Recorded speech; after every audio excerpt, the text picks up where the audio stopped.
So what y'all think? Do y'all think Broner could beat Jesse Vargas? Now, we know that Adrian Broner has had issues with pressure fighters, right? He's had issues with pressure fighters, fighters who throw a lot of punches, fighters who force Adrian Broner to fight on the back foot. We know that if he doesn't, if when we see Broner fighting on the back foot, his punch volume decreases. He's not a fighter that throws a lot of punches anyway. So let's go look at it real quick. Adrian Jerome Broner. Adrian, the problem Broner is his the problem is his alias. 33-3 with 24 KOs.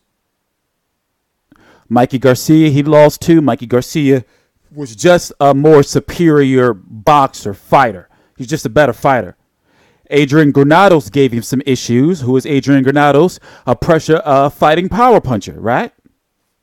He got rid of Ashley Theophane, Khabib Alakverdiev. He got rid of him. Sean Porter was the Sean Porter that fought Adrian Broner wasn't the Sean Porter that we see now. He was much more cautious, it seemed, and he was flash knocked down by Broner later in the fight, round 12. We thought many thought at that time that John Molina, coming off of his fight of the year with Lucas Matisse, was going to give Adrian Broner some problems, but he didn't.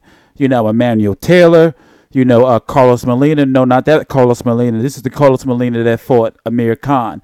Not the Carlos Molina that fought a couple of years ago, the Carlos Molina that caught the stat rape case. Not him. We all know what happened with Marcos McDonough. Pillow punching Paulie Malignaggi was laying hands on Adrian Broner, just by pressuring him and making him fight on the back foot. Gavin Reeves was so tiny, but he was giving Adrian Broner some problems. This at that point in time was considered Adrian Broner's biggest fight against Antonio DeMarco.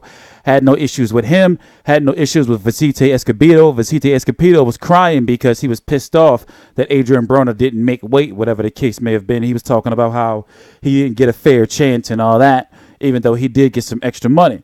Eloy Perez. These fights were on HBO, by the way. Gavin Reeves, DeMarco, Escobedo, and Eloy Perez. I'm not sure if this one, Rodriguez, was on HBO or not. Daniel Ponce de Leon was laying some hands on him. And then you go way back to this poor guy right here, Fernando Quintero. You can watch this fight on YouTube. It was an ESPN fight where Fernando Quintero should have beaten Adrian Broner. But because he wasn't Adrian Broner at that time, he didn't get the win. And the poor fella never fought again. Fernando Quintero. So this was Adrian Broner's first gift right here, But Adrian Broner was being the guy that was being built up to be, the next Floyd Mayweather.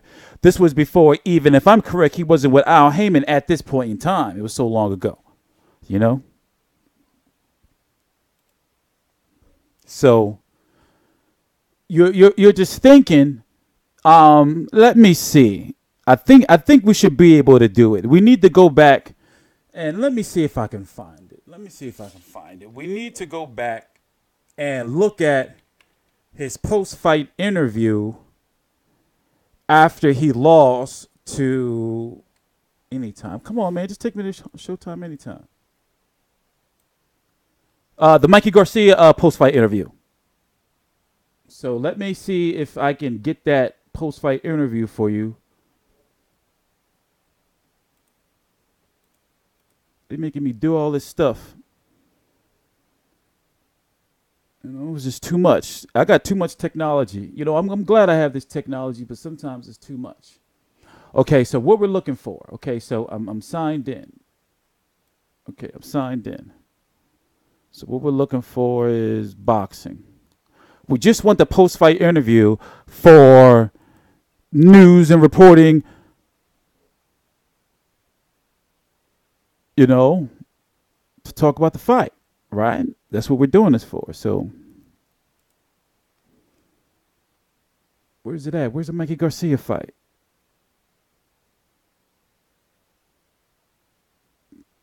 They got Broner versus Alakverdiev. That's what I know they got. Broner. Where is it at? Y'all see it? Am I blind? I wonder if they took it off because they didn't want the fight of Broner losing. Let me type this in. Yo, where is Broner versus Mikey Garcia? They took it down. They only showing Showtime only showing the Broner highlight fights, the ones that he won. Well, anyway, the point I was trying to make is, hold on, let me tie my shoe. The point I was trying to make is, what is he going to say if he loses this time? You know, is he going to say y'all still going to come pay and watch me anyway? You know, you think fans are still going to be pissed off about that? Because I know people personally that are going, you know, to this fight. You know, and they're like, yo, they never seen a card like stacked like this. Now, you know, it's like this. You got Gervonta Davis on the card. You know, him being with Mayweather Promotions, you know, makes his name big anyway. And even though he's fighting Jesus Cuellar, who's been off for, how long has he been off? About 2 years, right? Let's go look. You open up another tab. Do it that way so I can keep track.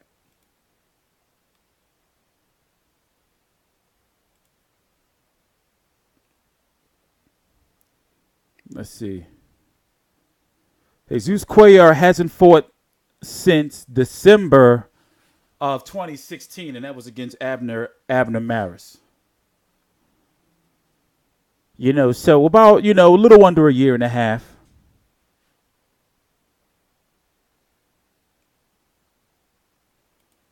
Well, what I noticed that they're doing on the Showtime Anytime site is they're doing showcases for the fighters, so they only have the fights where the fighter either won or looked good. You see what I'm saying? So normally on the Showtime, hold on, let me see maybe if I check on the TV. Let me see if it's on the TV, because then I can pull it up that way. Let me see. Showtime Boxing. Let's see. Because I noticed on the Showtime Anytime app, there's certain fights that are not on Showtime on demand. Like, I don't know why it's weird like that. Oh, man. They got me going through. Oh, man. I do too much for y'all, man. I do way too much for y'all. Oh, man. I want to stop searching, but then I don't. Because I started already. Oh, man. I can't do it. I can't do it. So let me go type it in. Mikey Garcia. Yup, they only have Garcia. Let me see. You know what? Let me just, hey, if I got to do it this way, y'all want to make me do this? Y'all want to make me do this? I go to the dark web and back. I just want to see the post-fight interview. For news and reporting. This is about the matchup. It's as simple as that. Right-hand lead landed by Vargas with top pressure. 2 in. But all in good time. It could happen. Nope, no post-fight interview. Well, anyway, I understand why Showtime wouldn't want to show it, because, he was pretty much dissing his fans. You know what? Was I at that fight? I was at that fight. Because if I had my post-fight, let me see. There may still be hope. There may still be hope.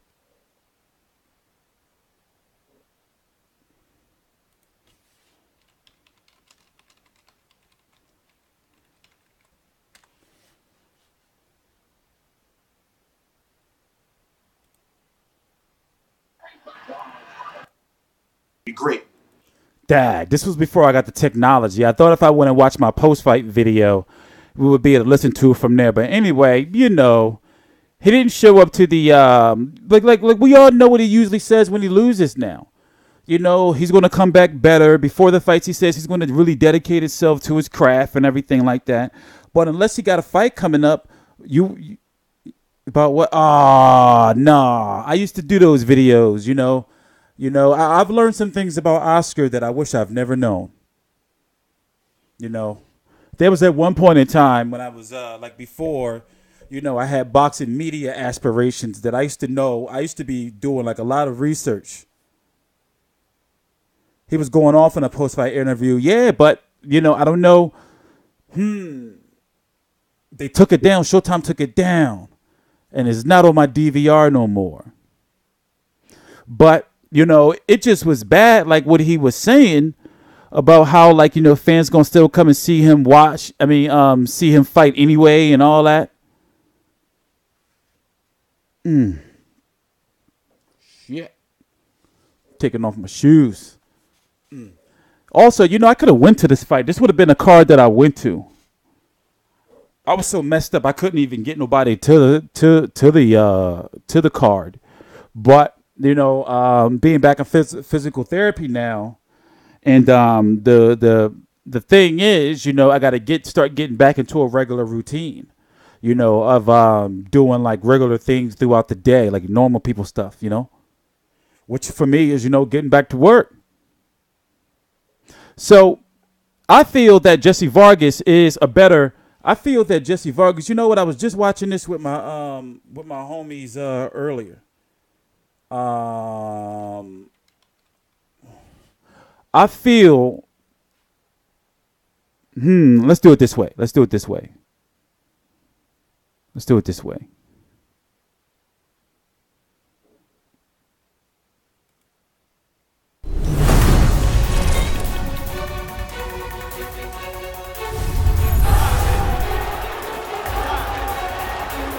Press these gloves up.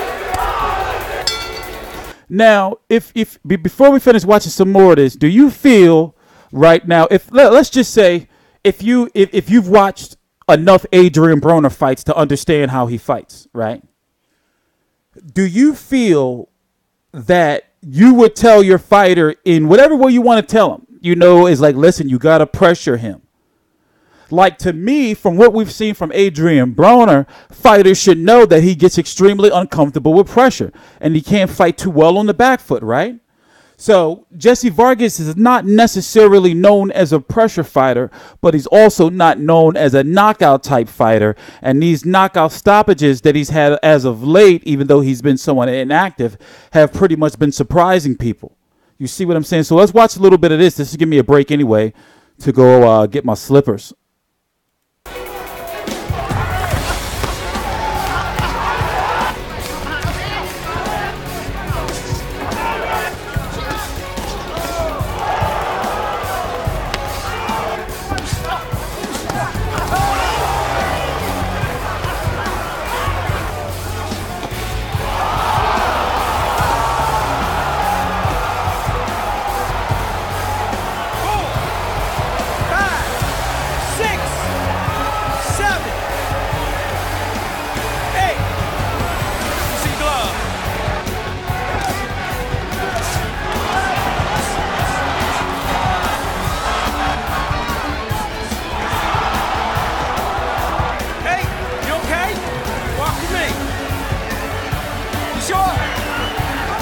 They say Saddam Ali is food. They say he's the most sacred of meals at 154. You know, with Swift Hurd, WBA, now new WBA, and IBF 154-pound champion. You got Jermell Charlo, who's the 154-pound WBC champion. That's all the belts right there. Can Saddam Ali beat Swift Hurd? Can Saddam Ali beat Jermell Charlo? That's for another video. And yes, we got to talk about how, you know, Austin Trout is being, you know, given one more shot. You know, he lost to one Charlo, is going to fight another Charlo, you know. Yeah, you know, we're going to watch the end of the Tim Bradley fight too, but the question I have is, let's go look a little bit. Let's go look. Let's pull this one over here. Let's go full screen. Where we at? Let's keep. 28-2 with 10 KOs, right? Now, he did get a money grab fight with Manny Pacquiao, then went inactive for over a year until he returned on this Fox Sports card against Aaron Herrera. Aaron Herrera had just lost to Victor Ortiz. Victor Ortiz had went on to lose to Danny Garcia. So Aaron Herrera was like this unofficial gatekeeper, to bigger fights, if you get where I'm going with this. So when you look at, the fight against Manny Pacquiao, he didn't do well, at all, and even was down. Saddam Ali, he got him out of there. The referee kind of blew this fight with Timothy Bradley, where we don't know if Timothy Bradley would have survived that last 10 seconds or not. In fact, I guess that's a good time to go look at that right now. So the question I have is, Jesse Vargas was also heavily rumored to be fighting, was going to fight Keith Thurman. But Keith Thurman wants what he considers a easy touch. So it depends on where you rank Jesse Vargas as a fighter, because we know that Adrian Broner has a chin. We know that, he has heart in regards to he'll fight anybody. And I don't think we'll ever see Adrian Broner quit in the ring. He just don't, we just don't, won't see that, I don't think. And when you look at Jesse Vargas, he's not really known to be a power puncher, right? With the 10 KOs. And he's not really known to be a pressure fighter. So the question is he a better boxer than Adrian Broner? Or what, Jesse Vargas is going to come out? In my opinion, Jesse Vargas has got to come out and go straight for Adrian Broner's weakness, make him uncomfortable. Try to throw a lot of punches, because I feel that Jesse Vargas is an easier fight for Broner than Omar Figueroa. Omar Figueroa, with all the punches that he throws, when it came out there, Adrian Broner wouldn't have stood a chance to me. So yeah, it may seem on paper it's a more bigger caliber fight, Broner versus Jesse Vargas. But in my opinion, the Omar Figueroa fight for Adrian Broner was much more dangerous. Let me see.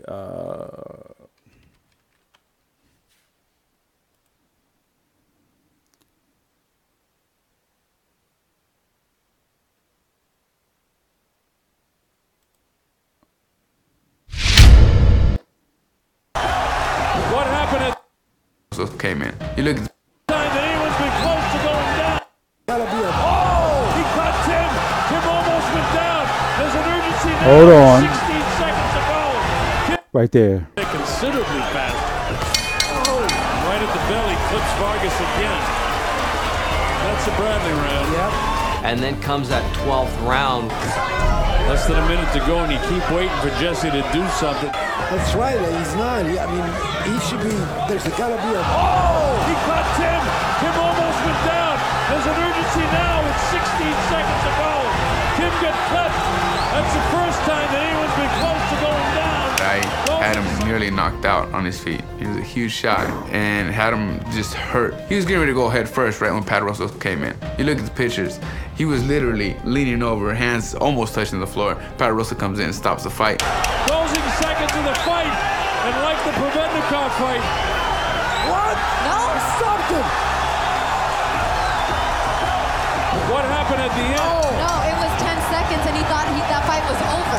Just as he said he would, in the locker room, he says, if any fighter is hurt, I will come in, I will step in, and I will wave my hands, signalizing that the fight's over, because I'm here to protect both fighters in the ring. That's exactly what he did in the 12th round. And the way I see it is, he stopped the fight, and I won by knockout. But minutes later, he said that he made a mistake. He thought he heard the bell, which I don't know how you mistake the bell for anything else. Disappointing end for Jesse Vargas, who had the thrill of what he... And I remember I was thinking to myself when I covered this fight, was would Timothy Bradley had survived those 10 seconds? Remember that? I mean, yeah, that was a big fuck up by Pat Russell. I ain't seen Pat Russell in a while anyway.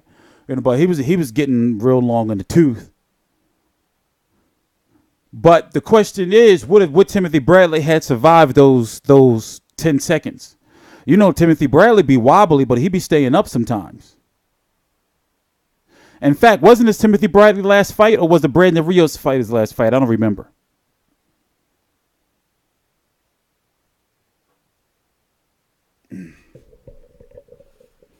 That's because Tim Bradley was fighting against what his fighting style should have been. He became this psycho brawler,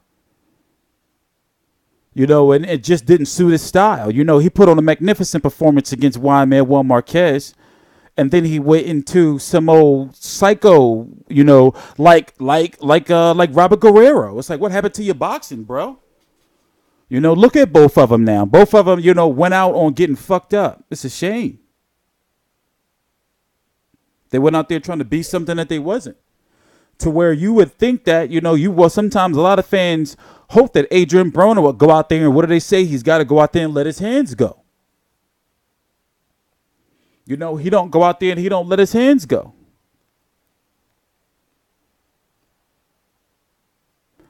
The third Pacquiao fight was his last fight? I really don't even remember. Which one was the Voodoo fight? That was the second fight, right?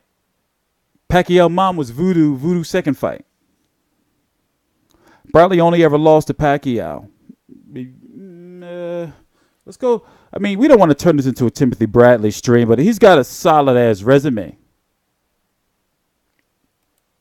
We also share a birthday. 33-2 and 113 KOs. His last fight was the third Pacquiao fight, like Lawrence said. Brandon Rios, Jesse Vargas, Dirty Diego Chavez. Dirty Diego. Manny Pacquiao, Juan Manuel Marquez, Ruslan Vodokov, Manny Pacquiao. I remember this fight. I covered this. This was on the Pacquiao undercard, right? He was high. I remember he failed the drug test. Joel Casio-Moore. He showed up 140, but fat and high. Devin Alexander, Lamont Peterson, Nate Campbell, Kendall Holt, when they still had names. Edna Cherry just fought this last Friday night. Ew. This guy, Miguel Vasquez. Always nasty fights. Yo, that's a Hall of Fame resume. Too bad there wasn't any out of stable fights that we could have got from Timothy Bradley. Like, you know, him versus a Danny Garcia or him versus, you know, any of those Heyman guys, you know?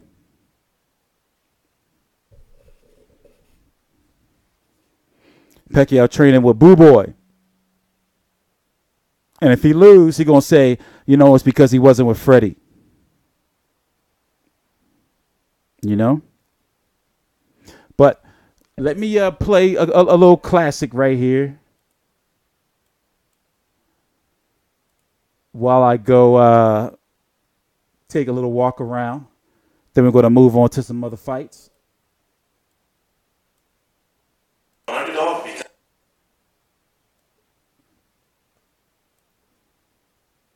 You can watch this while I'm away. It's only, 4 minutes maybe? No, 2 minutes. More to it than just power. Go to the last question. I want to set a record because it's a half-hour press conference. Right here. Terrell and Fighting 360 again. You say you're hearing that you're Broner. You say you're hearing that you're a 5-1 underdog because what's going around is I've been doing some surveys on social media. So basically, they're saying that Mikey Garcia is the better boxer, but you're the harder puncher. I mean, what's your thoughts on that? I mean, who say you're the better boxer? How can you say that? Hey, bro, I just said it on social media. No, I'm saying, I'm just answering a question. Damn, you get mad at my question. No, I'm just saying, like, you know, in his fights, he just decides to box. Who says that I come in this fight and I outbox the shit out this guy? You never know. You know, I can do it all. Well, that's what I'm saying because you are a great boxer, but it's been known. Am I a puncher or a boxer? Which one? I'm going to say, boxer, puncher. in my honest opinion, you're a little flat-footed. But when somebody's in front of you, you're a great boxer. I'm keeping it 100. When somebody's right in front of you, you're an excellent boxer. Okay. So if people are not pressuring you or throwing a lot of punches, then you have a great chance to win. You see what I'm saying? Okay, okay, all right, look. Look, Mikey, I'm still gonna pay you, and then I'll pay him $50,000 to fight me, and I'll show him how much of a boxer I am. He was laughing. I wasn't laughing. He was laughing. I wasn't laughing. I was ready to get him. I was in the crowd like this. I dropped the microphone and I was like this. Come at me, bro. Mikey knew. But see, he lost his fight. So he messed up our money grab. You know, that's how I got sick. I was cutting weight. Mikey is an elite fighter. We still got some things to learn about Mikey. You know, I'm highly impressed with him fighting, you know, a bigger fighter in Sergey Limpinets. You know, I'm highly impressed. But now, you know, we got to move on to this other fight. Okay, so what we have on the day is, you know, this is this Saturday, right? You got Amir Khan's return versus Lo Greco. And if you know anything about Khan can be knocked out by anybody. You know, so his fights are always exciting because he'll be winning and then bam, he gets knocked the fuck out. Right? You got Carl Frampton versus Nonito Donaire, which could be a fight of the year candidate. And also Donaire is a very good fighter fighting, you know, what would have been a super fight 2 years ago in Carl Frampton. And Carl Frampton is supposed to win. You know, so, but people are not counting Nonito Donaire fight. Very, very, very, very big fight. Then, of course, you have this card, which has Jamal Charlo at 160 fighting Hugo Centeno. The winner goes on to be the WBC interim champion, basically another WBC champion, and the mandatory for Golovkin, who holds that WBC championship right now. You have Gervonta Tank Davis versus Jesus Cuellar. Cuellar is a pressure fighting power puncher. In my opinion, he's going to be the best fighter that Gervonta Davis has fought. TstreeT returns. And then, of course, you have Broner versus Jesse Vargas. So we've already pretty much talked about Broner versus Jesse Vargas. You know, it's just like what Adrian Broner are we going to see? You know, he just doesn't throw a lot of punches. Now, he did make a trainer switch up, but it's really not a switch up at all. He's elevated somebody else from his corner, from his team to head trainer. And basically, Mike Stafford, is no better way, you know, to put it, you know, even though it may sound bad, got a demotion, even though he's still in the corner. So Adrian Broner, in my opinion, you know, needs just a whole change of scenery, a whole change of team. And when I heard, and a lot of people said the same thing when they heard that he moved to Miami, it's like, hey, that's the last place somebody like him should be, right? But hey, man, let that man live his life. It's just that, you know, you get tired of hearing the same things from him when, you know, he loses a fight or things don't go the way they're supposed to. He says he's going to get himself together, and then some shit happens where he's punching somebody in the face, or some strippers or somebody is suing his ass on TMZ or some shit. It's like, what the fuck, bro? You know? You'd be like, what the hell is going on with you, AB? Make me? My niggas, you know, he's a, you know, like, is he a rapper or a boxer? So this is a fight that he's got to win. Who has more to lose? You know, Jesse Vargas or Adrian Broner? Adrian Broner. Can you imagine? Like, how can, you know, we you know, going into the Mikey Garcia fight, people were pretty much saying, okay, he's going to lose. He can't beat Mikey Garcia. But with a fight like this, how are people going to accept Adrian Broner or look at Adrian Broner?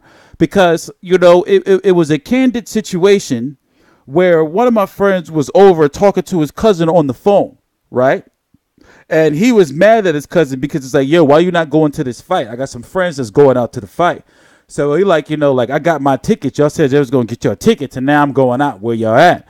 So The one on the phone was like, man, Adrian Broner's a bum. I don't want to see him, man. All he's going to do is lose it and talk shit again.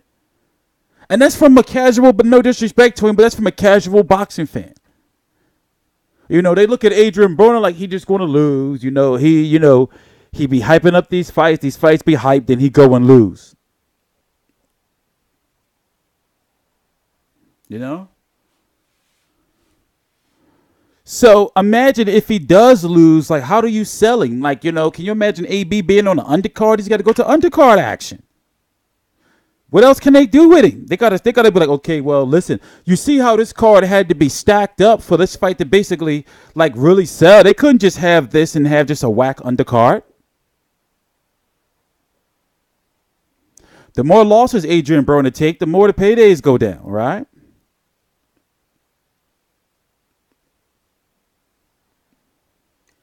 So it's time to move on to another subject. We've already been on this Broner thing for 28 minutes. Vargas is elite. Oh, you tripping?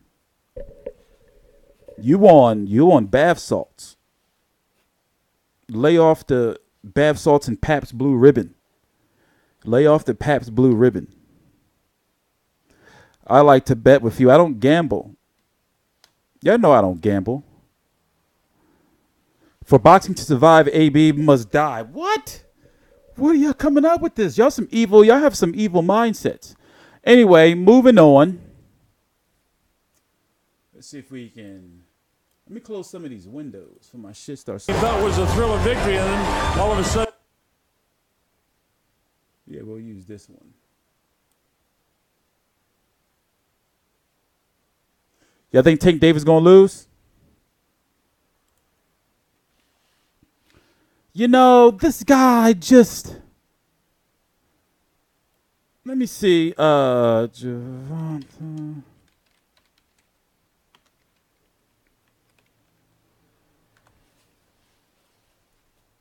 Hold on. Let me see if I.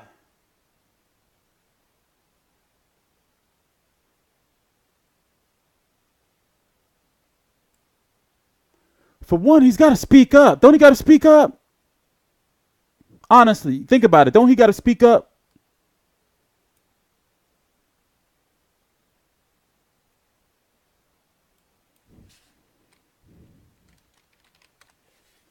I don't think I uploaded it. It was a video I was looking for. I don't think I uploaded it because he was speaking too low.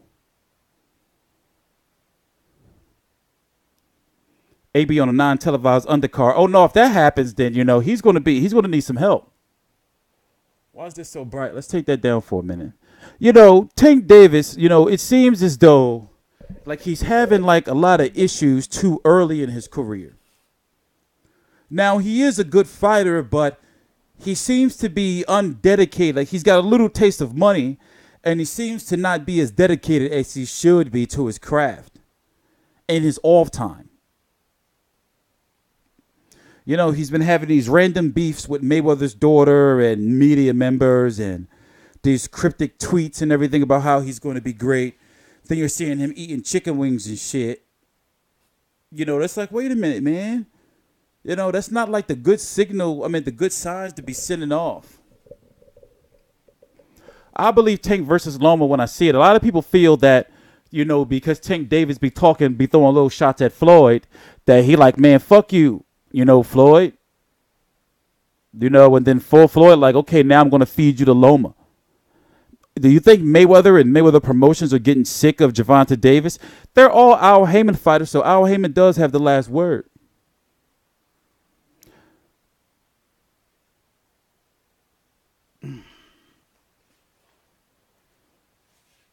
Damn. My feet getting to me, man.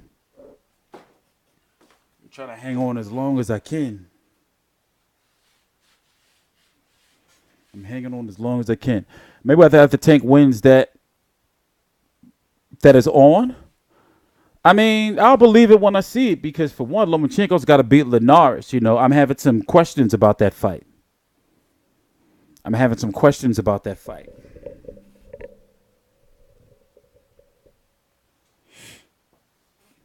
So I feel that I feel that, well, let me pull it back up for you. I feel that if Tank Davis wins this fight, I feel Jesus Cuellar is a better win than Fonseca.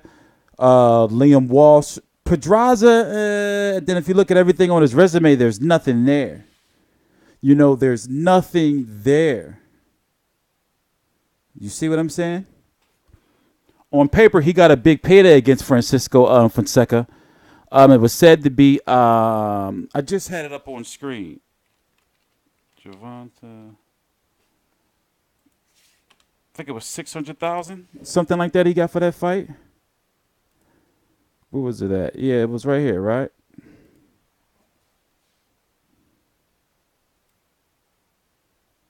Remember, he fought on the Mayweather-McGregor undercard. There was a lot to go around that night.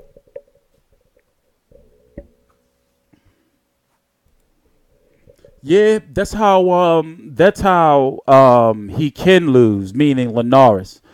I don't think that Lomachenko can knock him out, but he can bust his face up. I don't know what he's doing to exfoliate or do whatever to his skin, but, he cuts way too easy.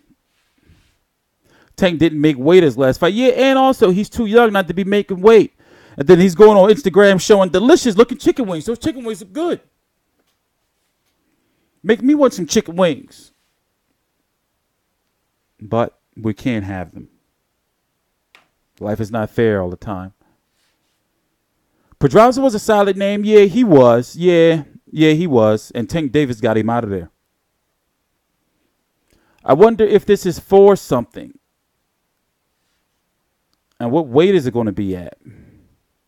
130?